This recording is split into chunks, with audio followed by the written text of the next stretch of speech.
Where you are in the world today. We're so glad that you can join us today. Today is June 17th, 2020, and we would like to welcome you to the Land to Market webinar today.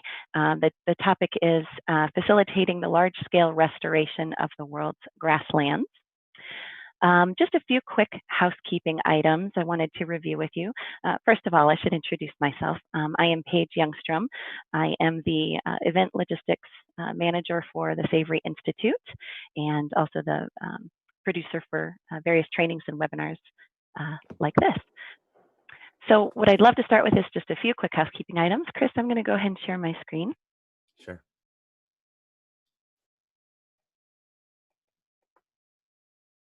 All right.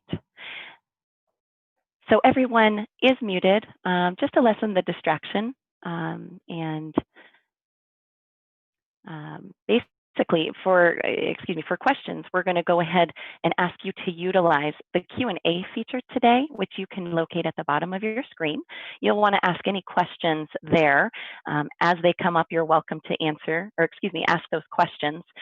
David Rizzo, who is also on the line, will be closely monitoring the Q&A, but please be aware that Chris will actually be responding to those questions at the end of his presentation.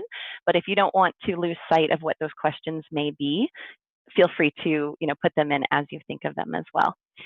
Please do avoid using the chat box for questions, just so that we can capture them to inform our future webinars as well. If you do have a telephonic question and you would like to speak to Chris or David, you can feel free to do that as well. And you just simply use the raise hand feature in the webinar, and you will be called on at the end of the presentation, and you can get unmuted and ask your question that way. For those of you watching the YouTube live stream, Chris will still be able to answer your questions. So please do put those in the box or the question part of the YouTube live, and we'd be happy to get to those as well. Just a final note, we ask that you try to remove any distractions that you have, just to really be present with us today and hear deeply what the information that we're trying to share with you. So with that, I will introduce Chris Kerston, and he will take it away. Cool. Thanks, Paige. Mm-hmm. If you hand me the ball back, there we go. Cool. Great. Super excited to be here with you guys. We're talking today about regenerative sourcing. So this is predominantly for brands, but really just an overview of our land to market program that's been growing rapidly over the last couple of years. So I am Chris Kerston, as Paige said. I co-lead this program with my counterpart, David Rizzo, who is also on the line here. He's going to help me out and be answering some of your questions that you put into the Q&A box, and then we'll tag team those together in the end. In the dialogue portion, we'll open that up and be able to answer your guys' questions then. So yeah, one of the things I like to start with, just to kind of frame the conversation, is just where we're at. So this is the gray line is where CO2, a greenhouse gas, is currently at in the atmosphere. And so it's rising. So that orange level is, if we continue on as business as usual, what that would look like. The blue line there, the flat line, is if we stopped burning all fossil fuel emissions today, where we would be at. And the green line is where we need to be going. The reason I like to start with this slide is because I think it's so galvanizing. It just centers us in the right frame of mind that actually that blue line needs to be higher. We're closer to 420 parts per million today. That if we stop burning all fossil fuel emissions right now, no one ever emits a greenhouse gas into the atmosphere again, we are still screwed. Climate change is already baked in. Scientists say that we need to be at 350 parts per million or below. Some say as low as 280. So stopping emissions is not enough. That should have happened 40 years ago. We now have to figure out a way of how to take this legacy load of carbon and put it somewhere that makes sense. So reducing emissions, great, still has to happen. We can't let up. We can't let off the gas for that, if you will. But we have to, at the same time, figure out how to solve this problem at a deeper level. And the only way to do that is really through biological scale. Photosynthesis as a process pulls carbon dioxide out of the atmosphere and turns it into carbohydrates. That's how carbohydrates get built. So we need as much of that to happen as possible all around the world. And I think when we're talking about livestock, it's worth noting that they are a huge part of that equation. We hear so much negative information about livestock, but this was a life cycle assessment done by Qantas. It was actually commissioned by General Mills, and we were partners on that project. We participated in collecting and submitting some of the data. But what they found out was that for every kilogram of beef produced at White Oak Pastures, which happens to be a Savory hub, this is a farm in Georgia in the United States, that for every kilogram of beef that was produced, 3.5 kilograms net of carbon was sequestered.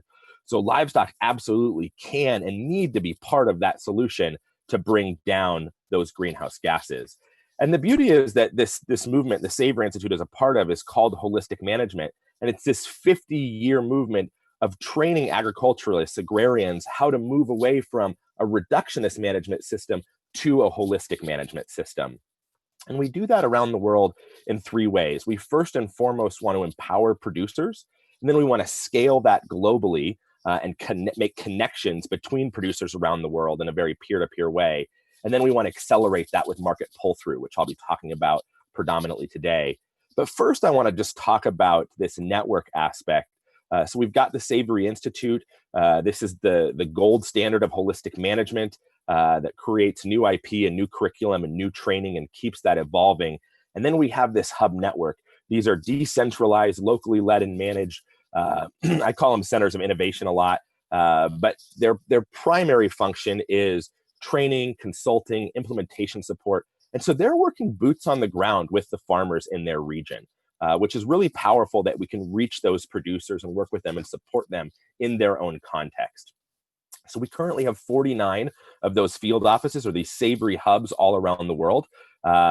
We've trained since 2009, 8,000 land managers, and we've impacted 10 million hectares of land through that training.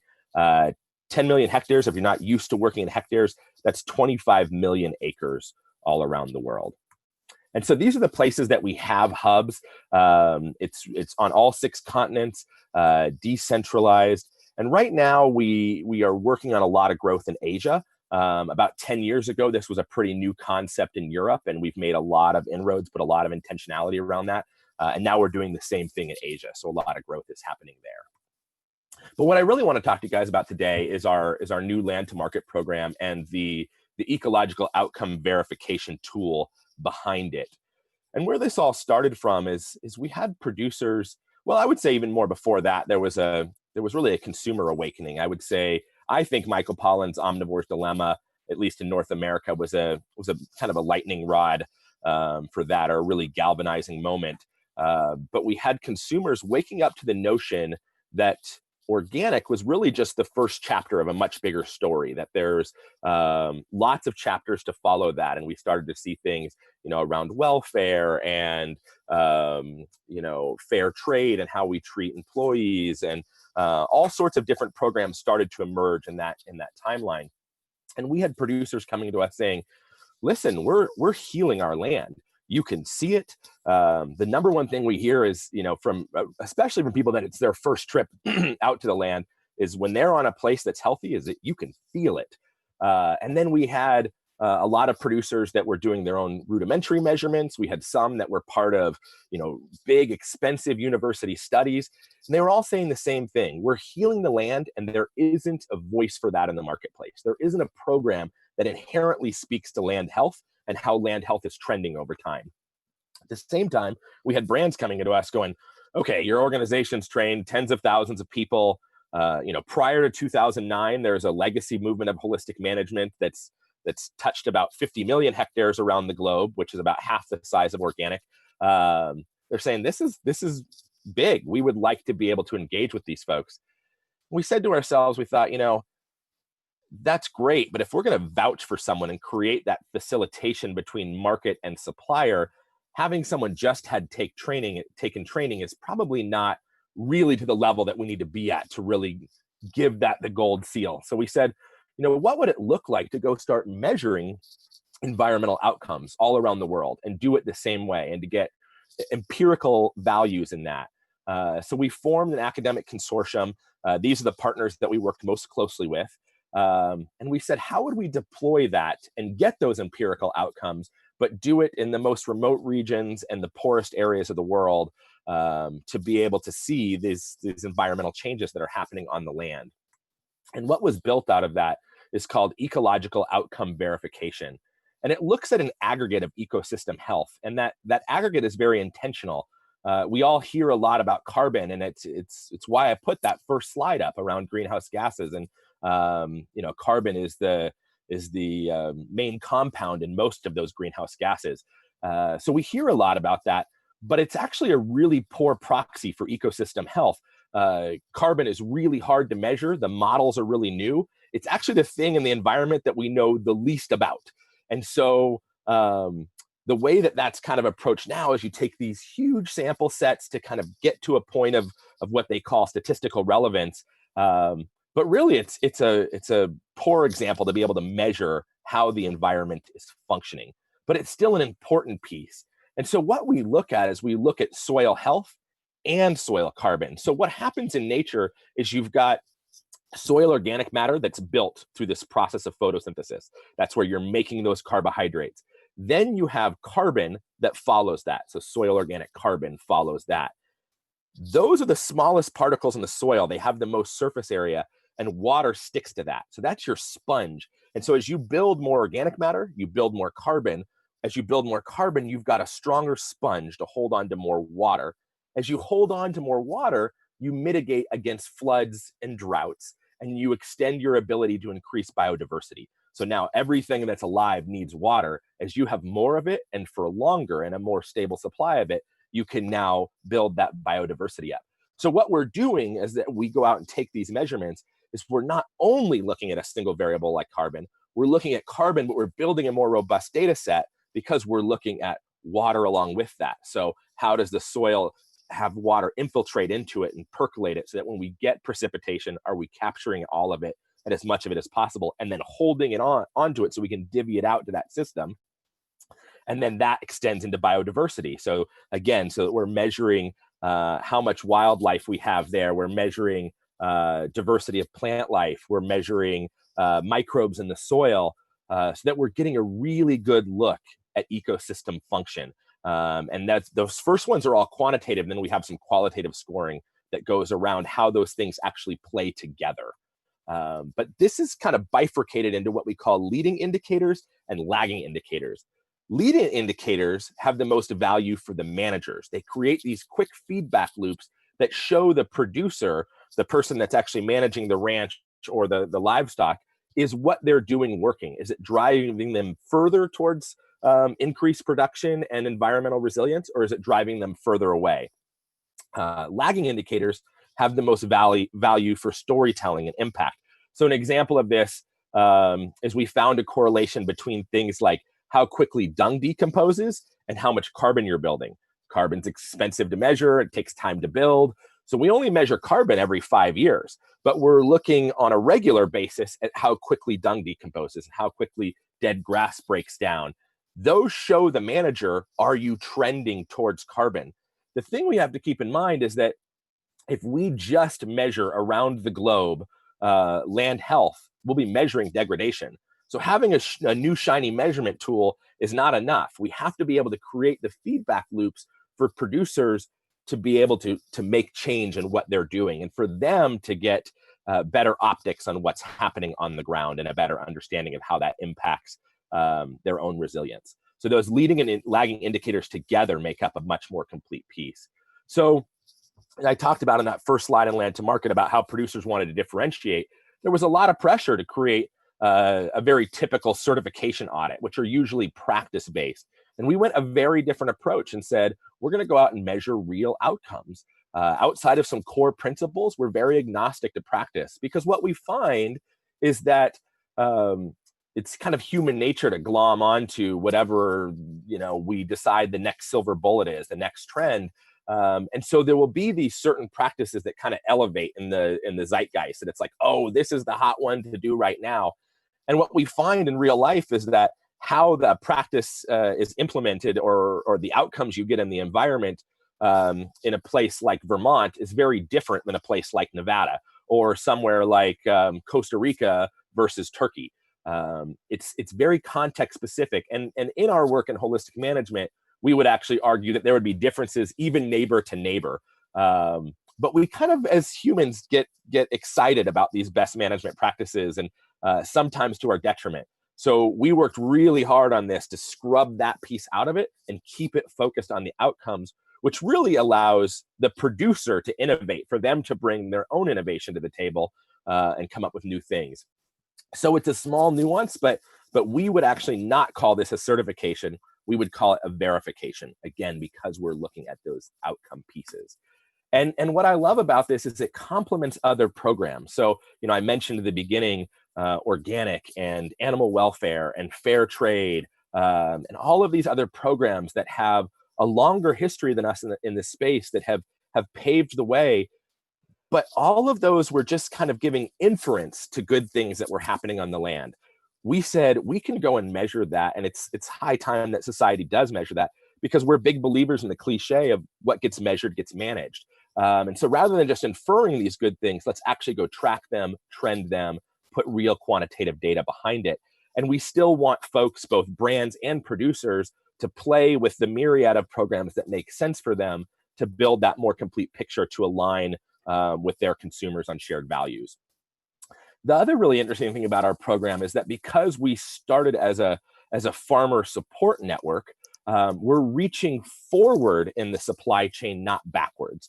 So most brands, as they're developing schemes around transparency and traceability, have developed mechanisms to reach backwards in the supply chain. We're reaching forward from the farmers first and going outward. And so what we do when we work with brands is, as we're working with those intermediaries and processors in between in that value add network, is meet in the middle. And that's, we're finding a lot of success in that. And so the whole program, from a producer standpoint, it's designed to cultivate support for them. It's not designed to be a binary or a punitive approach or pass fail. How that works is that when somebody has their land assessed, they fall on a spectrum. So they're going to get a score, if you will, that falls somewhere on the spectrum. And so if land is getting worse, we would say it's degenerating.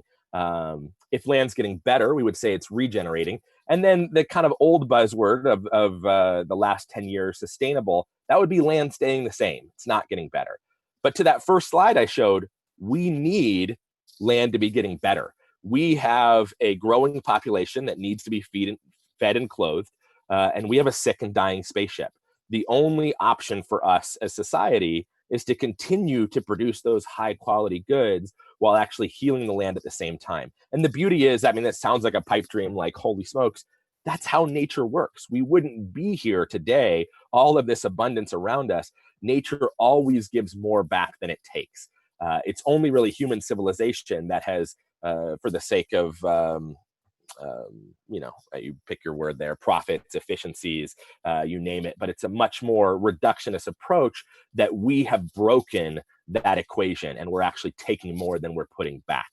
But the beauty of this from a support standpoint is that if somebody falls into that degenerative category, one of the things we found, and it's become a huge part of our theory of change, is that when they see that firsthand and you hand them that report and they see, whoa, my land isn't as good as I thought it is.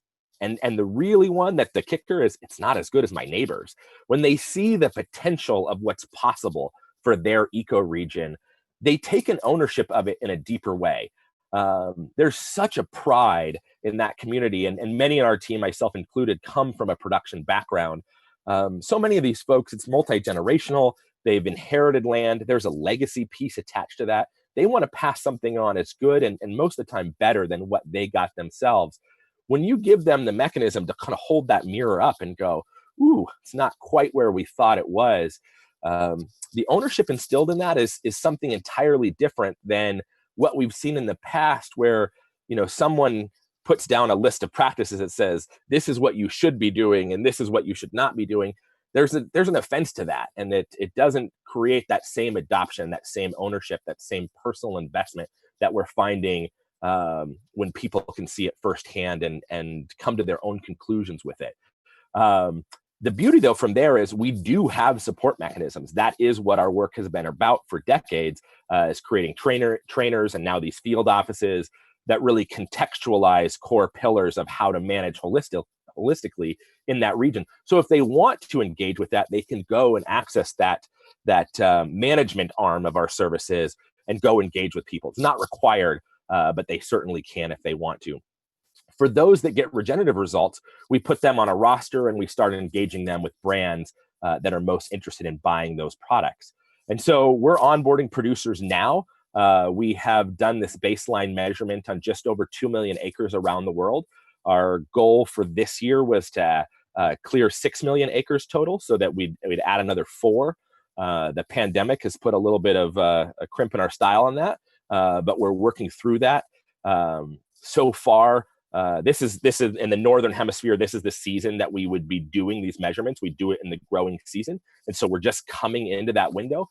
But so far, people are continuing forward with it. They're saying this allows for social distancing. It's a small group that does the monitoring, and depending on the government or municipality, most are allowing groups smaller than 10 to get together. And so we're thinking that we're still going to have pretty significant exponential growth on this, but we'll see. We all know that COVID is changing everything. And then we have products, as we've been building these supply lines out with our brand partners, we have products now going to market now, and I'll talk more about that. These are our existing market partners that are supporting the program and have been participating. I'll talk about a few of them here just to highlight. Epic is a subsidiary of General Mills. We've been working with them for 7-8 years now at this point. They launched the first land to market product 2 years ago. I'll show a picture of that in a second. We work very closely with Applegate and their sub-brand New Food Collective. Eileen Fisher, if you're not aware, is a lifestyle women's wear brand that focuses on natural fibers and simplistic designs. They're sold all over in Macy's and Nordstrom's and boutique shops on main streets in small towns all over North America. Something like, I think we're at 85% of their wool supply is now coming through this program, and so they have verified regenerative product that's segregated in the marketplace now. Union is a new startup company. I'll show a picture of their packaging at the end. Super cool. Take a screenshot of this. Go Google these. I wish I could talk about all of them, but just going to give a highlight of a couple. David Rizzo, my counterpart, who co-leads this program with me, like I said, he'll be answering your questions, and I think some of that's happening now. He came from Zooks, and so he actually worked together with Savory in this program as a market partner first, and then came over to come and lead the program with us. And Zooks and Castor and Pollux are the innovation brands that we work with through Purina, but we work with Purina as a whole as well. Kering, if you're not familiar, is the parent company to Gucci, Balenciaga, Saint Laurent, about a dozen different high-end luxury brands based in Paris. Timberland, we just announced a big deal with them last week. They are launching a regenerative leather boot coming from hides from this program that will kick off in October. We'll be making a lot of noise about that in the coming months. Atkins Ranch is it's the largest lamb seller to Whole Foods. They worked with John Mackey from the time that he had his second store in the Bay Area. Been working with Whole Foods for a long time. They've got hundreds of producers in New Zealand that are all grass-fed, and they're leaning into the next phase and jumping into regenerative. So they're a producer cooperative. And then Force of Nature Meats is a fresh meat company. It's got a lot of the same folks and some of the founders that were with Epic when they started. And they're bringing that same notion of really incredible branding and storytelling, and then just great product facilitation and logistics to the fresh meat space. So super exciting. But again, check out the rest of these. There's a bunch of them, and it's growing all the time. And so every week we're bringing on new folks, it seems like these days. But yeah, to go back to the product side, October 2018 was the first product that we launched, and that was with Epic, like I say. So we went through all the labeling process with USDA. We've now done that with dozens and dozens of products. 2018 Q4 was also the first time we had wool move through the marketplace, specifically under this program.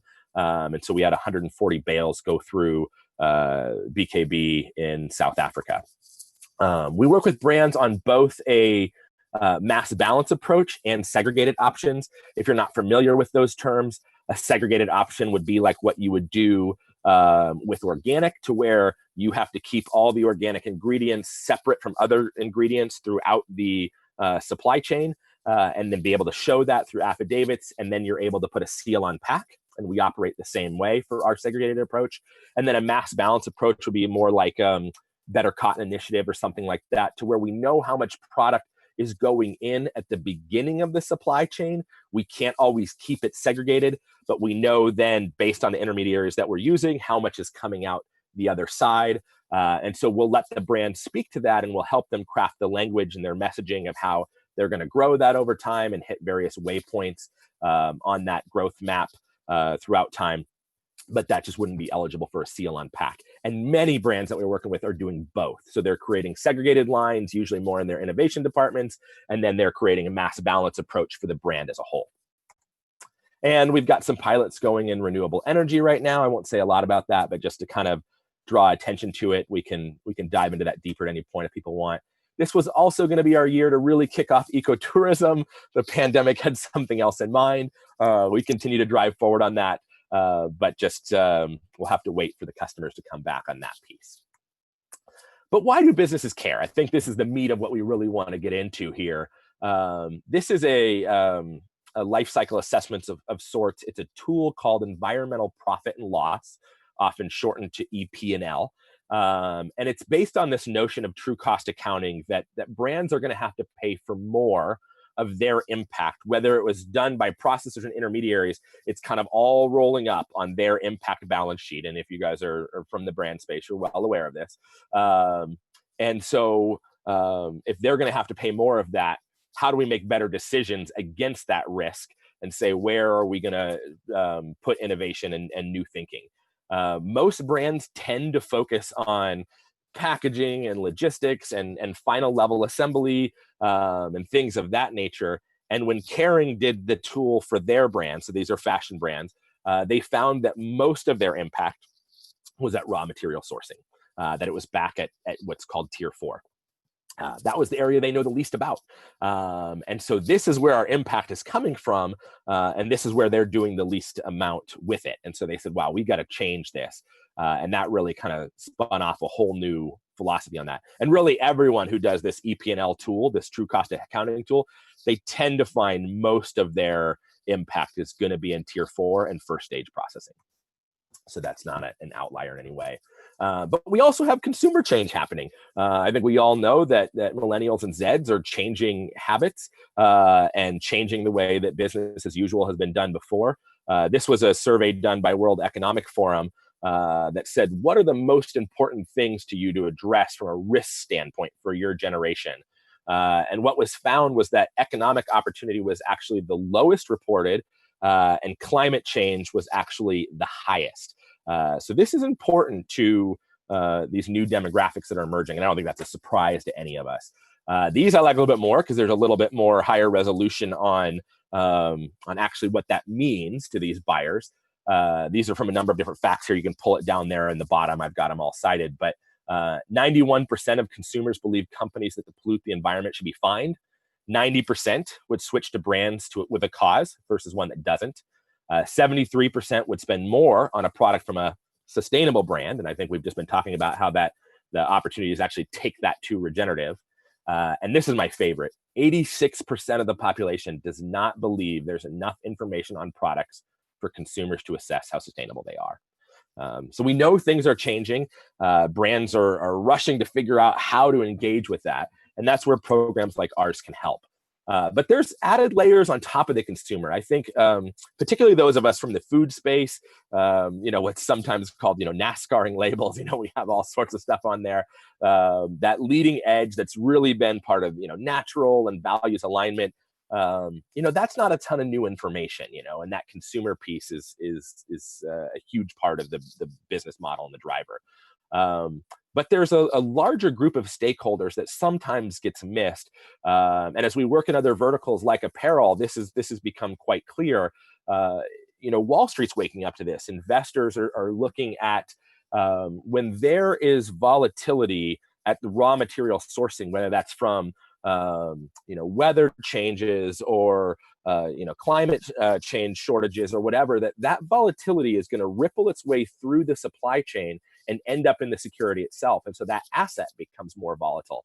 And so investors, whether it's publicly traded or private equity, they are pushing on brands more than ever before to say, you need to have an answer to this. You need to figure out how to harden your supply chain, how to address that raw material, how to create security on that front if you want us to continue to provide you capital. I think a huge part of this was when Bloomberg put an environmental rating on their terminal about 10 years ago. And it was pretty weak in the beginning. It's kind of where they were getting data, but it's getting stronger all the time. So that's a trend that's not going away. Investors care about this, and I'm positive some of you brands on the phone are listening today are hearing this from your investors as well. The other one is employee turnover. Again, as millennials and Zeds make up more of the buying force, they're making more of the workforce as well. And what we're finding with that demographic is that they're turning over more than any other previous generation in history. That's adding onboarding costs, and for the bigger companies, it's a big number. And so those numbers are just running out of control, totally inflating right now. And when they look at exit interviews and third parties do polling, what they're finding is that those people are leaving and changing and rotating in and out because they want to feel like they're a part of something. They want to feel like they're a part of contributing to something bigger and better that's making the planet a better place, both for them and their peers, but also for their kids, as now that generation is moving into their childbearing years. And so that's a huge part of it, that employee piece. We can't forget that. Customers, we've talked about a bunch, but I think somewhere in that is also just relevance of these products. I mean, advocacy groups have been pushing around livestock products for a while. It's no surprise that livestock products are under scrutiny. There's all sorts of faux products that are entering into the marketplace right now, both in textile and in food. But companies that have built their point of difference around offering these products really want to hold on to those mediums and those ingredients. They don't want to lose that. It's time that we have an answer for them, that we can unpack the nuance of, yes, there is livestock products that are bad for the environment. There is no doubt about it, that those management systems are wrong. And then on the other side, these animals are on this planet for a reason. They belong here. They have a function to play. When we mimic nature, we can get positive outcomes. And unpacking that is not always a simple task. But when it comes to maintaining our relevance and market share and holding on to these incredible mediums, leather is really hard to replace. A steak is really hard to copy. And it shouldn't be. They can be part of the solution. And so that's a huge part of what we offer there too, is, maybe you have a more aggressive advocacy group approaching you that's kind of pushing you around in the field a little bit. We can address that. This is a group of our brands that we took out on a procurement trip into Northern California. And the three offerings that we work with brands on is supply, science, and story. And so those are the three pieces that we offer, that when we put together a package, we want it to be as comprehensive as possible. And so this was specifically a procurement trip. So we were going out and meeting ranchers. And so this was 6 hours from the Bay Area. We rented a coach and went really rural on both the east and west sides of the Cascades and Northern Sierras. And just a great trip to be able to connect people that really work with farmers all day long, but don't always get to spend a ton of time on the land with them. And there's a ton of value in creating that. The other thing we work on is the science side. And so this is the UN Sustainable Development Goals. The beauty of regenerative agriculture is that you don't have to squint at all, and it solidly hits 11 of the 17 goals. Most other initiatives I see out there that are kind of cooked up to address SDGs specifically usually hit 1, 2, or 3. It's pretty laser focused, not very shotgun. But again, because this is just based on biology and the way nature works, it addresses a lot of the core ills that we've gotten away from as civilization has moved away from working in sync with nature. And so we work with brands to help them set and meet CSR goals, how to set their SBTs, their science-based targets, and how to communicate of how they're hitting these UN Sustainable Development Goals. And so that's a huge part of what we do with brands. We also take the peer-reviewed literature every year, anything that's new, and we scrub it for finding the individual facts, the factoids, the gems that can be taken out of that still come from that peer-reviewed piece, but we do the first round of polishing that into layman language, so that then you can communicate these factoids to your key stakeholders. Again, whether that's investors, internal employees, advocacy groups, or consumers, and a bunch of those we've made infographics and memes to go with that. So that we've got a whole list of talking points that can be dropped into presentations and graphics that can go with that. So that's a lot of the support that we provide to brands. And the last piece is storytelling. And so, we have all heard of a rock star farmer out there somewhere, but it's just a handful. There's just a couple.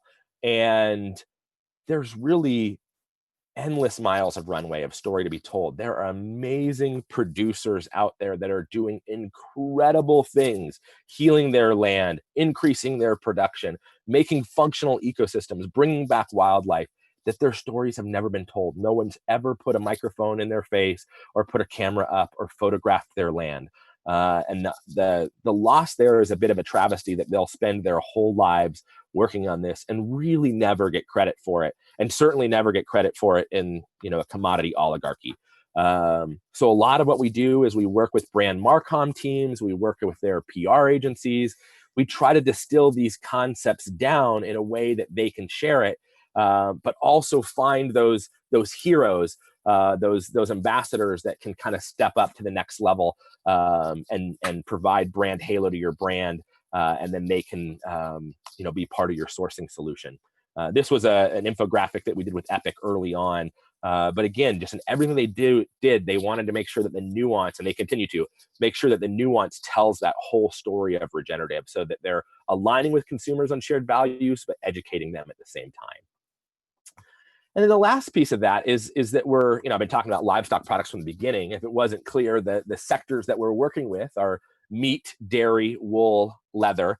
We're working very hard to get a cashmere project off the ground in Mongolia right now. The pandemic may influence that one. We'll see. But the beauty of what's come together out of this is we're bringing together disparate industries that in the past don't really talk to each other. They don't go to the same conferences. They don't cross-pollinate. And there's so much potential in that, because they're buying from the same places. And so leather is a perfect example. Leather is a waste product of the meat industry. And so, there's not a contract leather grower in the world. Leather goes into the system, and then the fashion brands buy that, and utilize it. But they don't have any control on that relationship to say, oh man, could you grow it to these specs for me, or this quality control? They just have to kind of take the leftovers. There's all sorts of inherent synergies here. One of the things that we're working on right now, that we're putting a lot of energy into architecting, is new deals that focus on putting a meat buyer, a hide buyer, and an organ meat buyer, which a lot of times is like a pet food company, all together, so that we can go to farmers that in the past have never done anything in direct marketing. They've sold only in commodity. They really don't want to become marketers in that regard. And we can go to them and say, hey, we'll take these animals that you were going to sell commodity, but we've found homes for 95% plus of it through these three categories, these three different verticals, and we'll put that together. And so a lot of our growth right now is focused on that, which just unleashes tons of supply that previously was never hitting the marketplace. It was always sitting behind closed doors. The challenge in this is there are incredible regenerative producers out there, huge swaths of land that are being farmed and ranched the right way.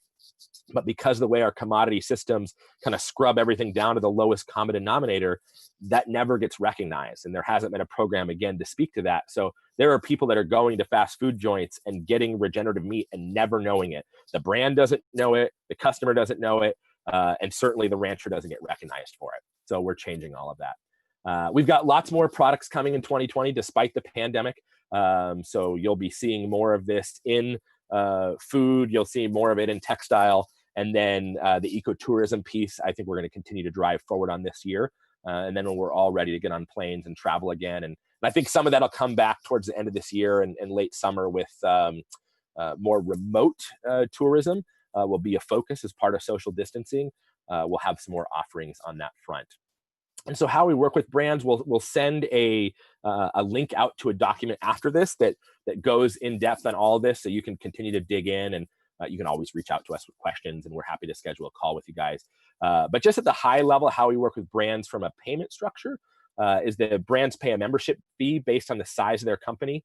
We're piloting a new thing right now where it's actually 1% of sales.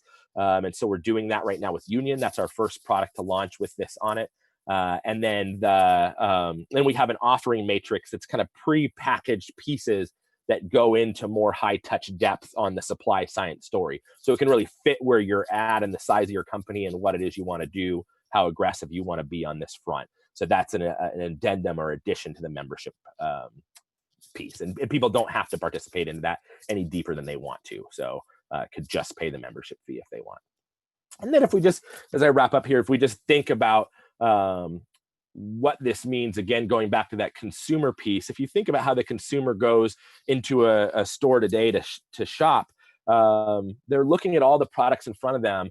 And when it comes to environmental impact, all of their decisions are based on assumption and hearsay. Oh, my friend posted this on Facebook. I read some expose blog. I heard this weird thing. I've kind of drawn my own conclusion, whatever it is. And they're making their buying decisions on that, which isn't great for them, and it's not great for the brand.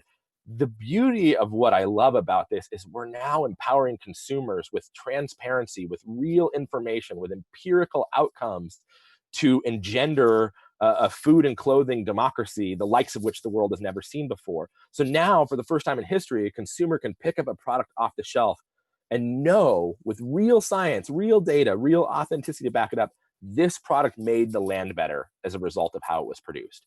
And that empowerment to allow the producer to take the old cliche to vote with their dollar to the next level is what has driven us on this from the very beginning. That there's kind of these disenfranchised ends of the chain, the producers that are just kind of price takers and lost in the system, and the consumers that really want more, that it's clear, all the data says we want to engage more. How do we do that? That we can now offer them that information, and ultimately brands can garner more market share out of that. And then the other piece, the piece I started with, is just giving a voice to the land. We can measure these outcomes. We can do it. There's all sorts of ancillary markets that spin off of this in terms of ecosystem services and credits, and like a carbon credit type scheme and real estate values, and all of those we're playing with. But it's a high time that we let the land have a voice in the marketplace. The planet's not going to survive without it. We have to create these communication streams that go back that far and can tell that story. And so that's why we call this the world's first verified regenerative supply chain. That program is Land to Market. And so I'm going to put my contact information up here. Feel free to reach out, send an email, check out our website and so forth. But now we'll open it for questions. Yeah, thanks, Chris. Hello, everyone. This is David Rizzo, as Chris mentioned, his co-lead in the Land to Market program.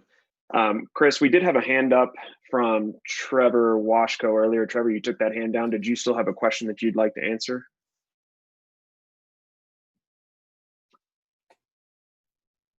Trevor, if you would like to ask your question, please just simply raise your hand again and I will unmute you. I saw the chat was busy. Did you have any interesting topics over there, David? Yeah, it looks like Trevor doesn't have a question anymore. I did have a question from Magdalena. What about current slaughterhouse practices? Animal cruelty is a huge part of why consumers are turning off of meat as well. Yep. So welfare is a huge component to the equation when it comes to livestock, no doubt about it. And in the beginning, as we were in a pilot phase, we looked at baking in a welfare component to the land health component. And what we came out of that was that there are different welfare programs that focus on different verticals or different industries, and that we needed to allow modularity in that. But we recommend all brands have a welfare program in addition to this other piece. And so that's where I talk about on that values alignment piece with consumers. regenerative is part of that story. Land health is part of that story. It needs to be told, but there's a more complete picture that needs to go with that. So whether, organic is right for your brand, or whether, fair trade is right for your brand, those are things that you have to decide, looking at your stakeholders, looking at available materials, looking at costs, and weigh all that out. But I would say welfare is pretty high on that list and needs to be a part of that. One of the things that we're working on, just a little bit of a peek behind the scenes, is how much influence we can have in the processing. So whether that's the abattoir, the slaughter plant, as you called it, the cut and wrap plant, and intermediaries beyond that, because that's really the weak link in this thing growing, is we have to get those processors on board into this so that we can segregate the product. We can make sure the product is handled with care, whether it's textile or a meat product, that it's held to the high quality standards that we need. And then one of the potentially few positive outcomes that's coming from COVID and the pandemic is we've really shined a spotlight on supply chains and how these mega industrial supply chains that focus on maximum efficiency, they have all sorts of social issues. They could potentially have welfare issues. There's all sorts of externalities that have just kind of baked into that model. So maybe they look great for the bottom line, but someone's picking up the tab for the rest of that impact to society. And so as the pandemic has caused illnesses in these plants, it's created quite the awakening of how brittle those systems are, that they really don't have a lot of slack in that chain. So there's a lot of conversation we're having right now with investors and other parties about what it would look like to overhaul supply chains as the next step, to create supply chains that are more regionalized and modular. They serve multiple industries, that they're, pay fair wages and serve, local constituents first and foremost, and that they're creating long-term career paths, not just cog in a machine, minimum wage forever for life type of roles. So all those conversations are being had. There's no doubt that things need to change on that front, but I'm more excited than ever in the past in my career that supply chains can actually be added into this discussion, and people are starting to pay attention. Just one last closing point on that. I think if we look at other craft industries, if you will, craft wine, craft beer, craft chocolate, craft coffee, they all started talking about the growing processes first, and then they started talking about artisanal processing second. And so I believe we are at a tipping point, and I think COVID's accelerating that we are moving into a place where it's time to start talking about craft processing. Right now, you could have a grass-fed steer grown out, live a perfect life, and then go to one of these mega industrial plants to get harvested, cut and wrapped, come back to the farmer's market, no one's the wiser. And I think we're starting to shine some light on that. We're going to see some change on that front. So it's an exciting time. Thanks, Chris. We have another question from Karen Perry. So she's asking, so you joined by paying a membership. So what is the benefit of being a member? As a retailer, if you want to start this journey, how would you recommend to start? Could it be with a particular material or just a product? So retail. Go ahead. Yeah. Then you use a logo, and the 1% goes back into the project, or did I understand that incorrectly? Correct. Yeah. So that membership fee is in essence a licensure. It's what allows us to keep the lights on, to keep things running forward. The reason that we've designed it based on the size of the company is we're trying to get a proxy for usage, for how much you could use the program. We may get more higher resolution in that as time goes on, and we might adapt some of those mechanisms. But yeah, that is your ability to be able to use the seal, to access the collateral, to get the pieces, the supply, science, and storytelling. That also gets you access to the roster of producers that are out there that already qualify. I should also mention on that, we work with brands a lot. We hand them that initial roster, and then we work with them on developing a scope of work to help either with training or doing the monitoring for their existing supply bases, so we can go into their existing producer cooperatives. But for retailers, it's a little bit different, because you guys really have two aspects. You're reselling someone else's product, and then you might have your own labeled product. So if you're reselling somebody else's product, that we are working on ways right now to support you as we now have this brand explosion or product explosion of products going to market.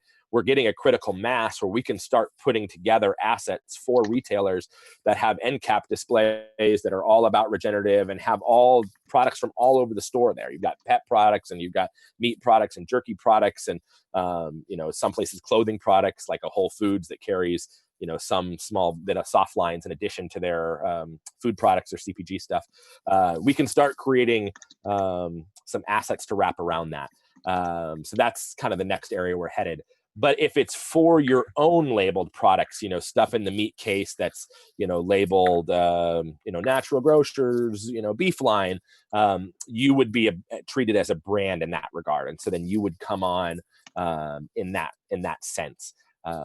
All the brands, if it's something, 80% of your business is over here and only 10% over here, we're flexible. We're working with the brands. It's about, again, us covering our core costs. We're not looking to get rich in this. We're looking to create impact, to elevate the role of farmers in society. One of the things it's worth keeping in mind is that, if we're all coming to the agreement that soil is the solution of so many of these problems, whether it's climate change or world hunger or water insecurity or struggling rural economies, if soil is the solution to that, which we believe it is, and I think we're all kind of coming to that collective awakening, that really puts ranchers and farmers as our ambassadors to that solution. But for all of human civilization, for all of history, they've made up the peasant class of society. And so it's really time that we elevate their role. And so we see ourselves as a facilitator archetype. That's our brand role, is to really just make connections. So that fee, if that's the barrier, let's talk, let's figure it out. But it's just designed for us to keep operating how we define success as more impact happening on the land and creating new value streams and new opportunities for producers that currently are stuck selling commodity. Great, thanks, Chris. We have another question coming in from the YouTube stream. They're asking, what was SI's role in the deal with Timberland and who else was involved? Yeah, so that was super exciting to get to make that announcement. We've been working behind the scenes with Timberland for a while now.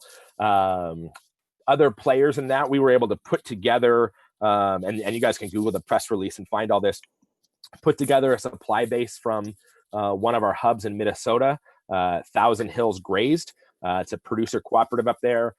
Those folks in that cooperative had access to training. And now we've gone in and we've baselined and done the measurements on that entire producer base as well. So they're now enrolled in the ecological outcome verification. And so we were able to amass enough hides through that producer cooperative for Timberland to put together an innovation line, a proof of concept line. And we're working with them now of how to grow that all over the world with their entire global supply. There's a consultant partner in that we work very closely with called Other Half Processing, run by Jim and Mark Kleinschmidt, two brothers. And their whole focus has been on how to value add the other half of the animal. Because again, when we can go to farmers with a whole animal buying proposition, we can unlock supply that currently isn't being competed with in these more direct to market schemes. And so those guys have been incredible. They helped line up the tanning and the other pieces that need to get done and get all the quality control specs to where Timberland's designers could pick those pieces of leather up and make an awesome footwear product out of it. So I think that's only going to grow, and it's super exciting. Great. All right, we have a question coming from Fernando. Are you thinking also on helping producers in selling their green bonds, or are you only focusing in products? No, it's a comprehensive mix. Today we're here talking about products in the marketplace because that's been our first step. But we believe that farmers should get a valuation for the positive benefits they provide to society. And I think that'll exist both in the private market and in government subsidies. When you can show that healthy soil can take, we had a producer that we worked with that had a 14-inch rainfall event in an afternoon, a 100-year storm, a 100-year flooding event. Didn't have a puddle on his property. He went out and got pictures of it all over the place. His neighbor had puddles and pools that soil was oversaturated for 7, 8, 9 months or something like that. When we look at that impact, that water is going to roll downhill and end up, a lot of our urban areas also tend to be lowlands, that's going to end up flooding those regions. Or areas out in the West where if we can extend the growing season by making that soil a stronger sponge, it mitigates fire risk. I'm a fire survivor. I was part of the big Paradise Fire in California at the end of 2018. And so it's a world I know all too well. Drought and flood insurance, same thing. If you look at the trillions of dollars that are spent globally on that front, if we can even just get the use case proven that we can mitigate a small percentage of that, it unlocks huge amounts of money out of the public sector.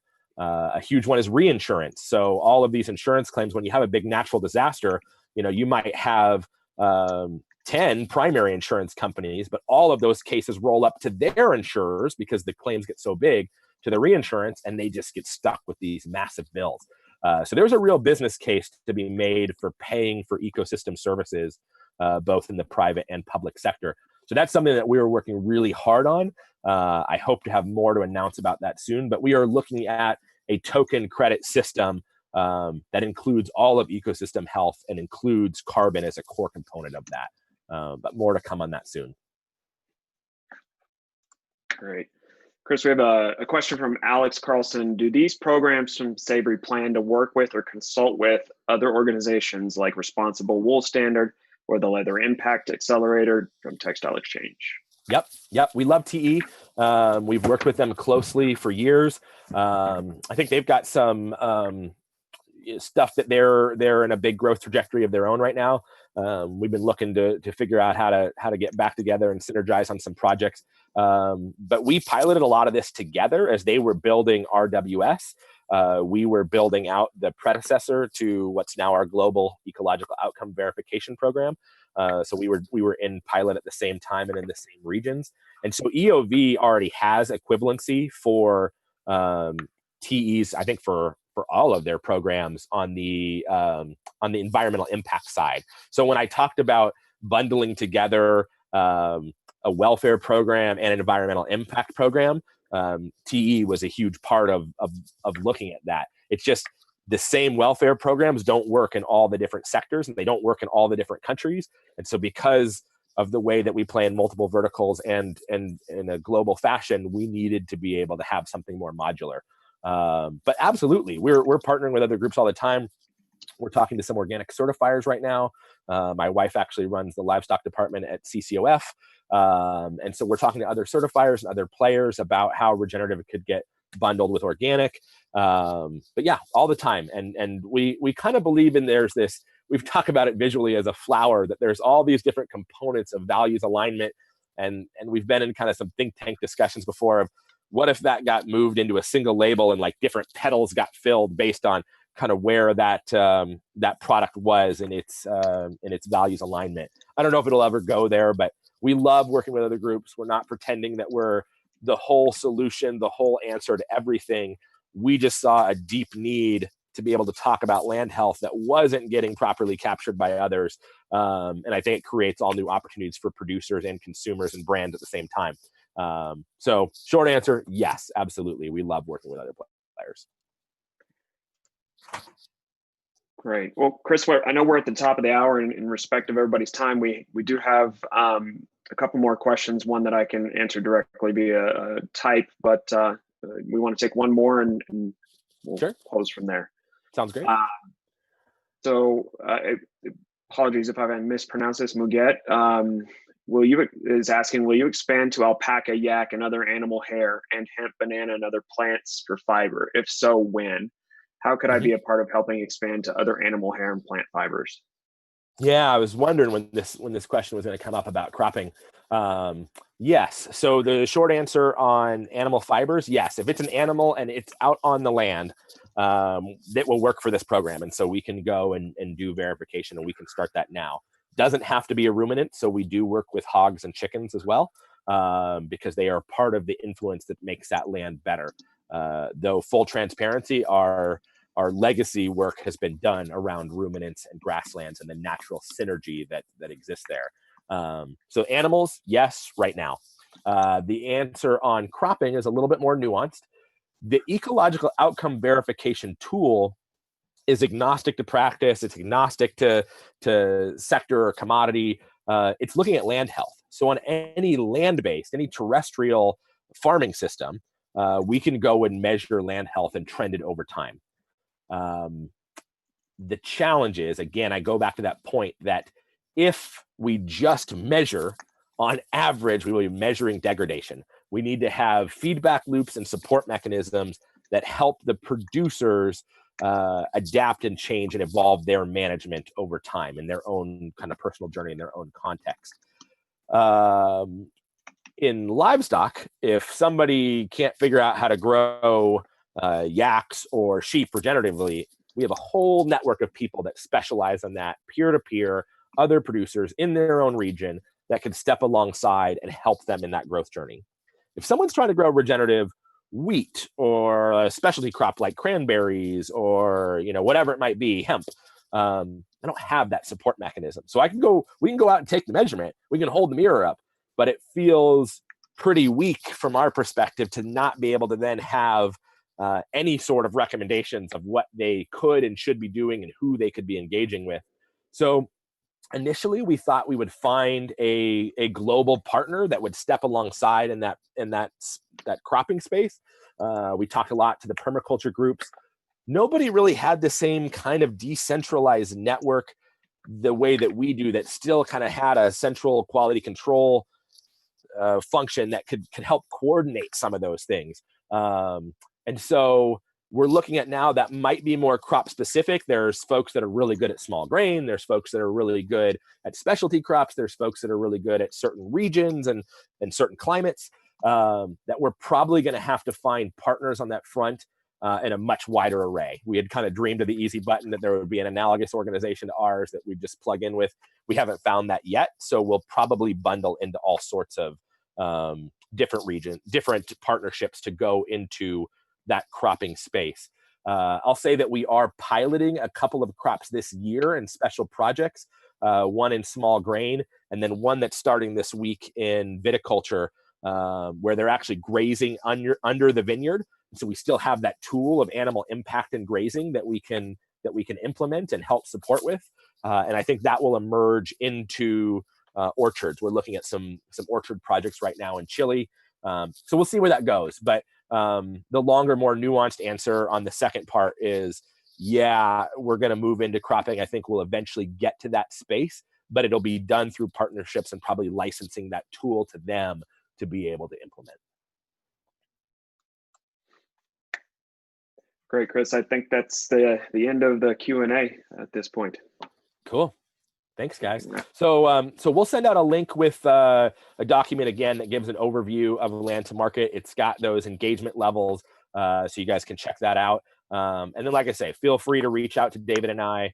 My email's up here. We're happy to schedule a call with you and talk more about how this works for your specific scenario.